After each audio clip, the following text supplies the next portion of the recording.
Eibarko Astelena Frontoiak Euskadiko adinekoen bigarren topaketa hartu du joan den asteartean Eusko Federpen Euskadiko Adinekoen Federazioak antolatuta.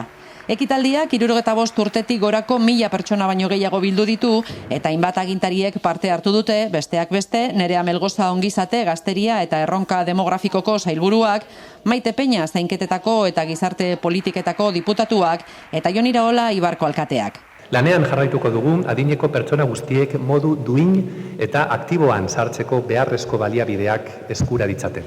Eta jakina, honelako ekitaldiak egiten jarraitzeko eta Euskadi osorako erreferentzia puntu bat jarraitzeko.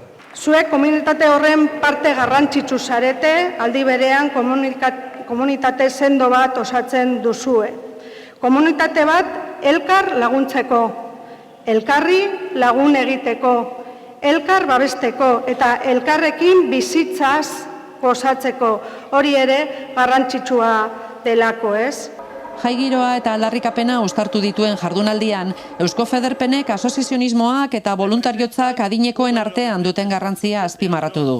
Pentsio duinen beharra, egoitza publikoetan sartzeko aukera gehiago egotea, sektorea privatizatzeko dagoen joeraren aurrean, eta adinekoek beren bizitzetan eragina duten erabakiak hartzeko orduan parte hartze handiagoa izatea daude, elkarteak planteatutako eskaera nagusien artean. Adinekoen kolektiboari informazioaren eta komunikazioaren teknologietarako sarbidea errazteko beharra aldarrikatu da ere. En eso consiste, a la vez de reivindicar pasar un día en unión. Esta vez reivindicamos que las asociaciones se hagan fuertes y que el voluntariado se dé cuenta, porque estamos haciendo más el yo que el nosotros. Ekitaldiak entretenimenduzko uneak izan ditu ere, 3 emanaldi komiko egin dira, adineko pertsonen eguneroko bizipenei umoretik helduz. Eibarko Unzaga Bezbatzak musika jarri dio aperitibo batekin amaitu den jardunaldiari. Bestalde, antolakuntzak omenaldia egin dio Saturnino Garziari, Arabako Laudorreak pentsiodun jubilatu eta Largune elkarte probintzialarekin hainbeste urteetan egin duen voluntariotza lanagatik.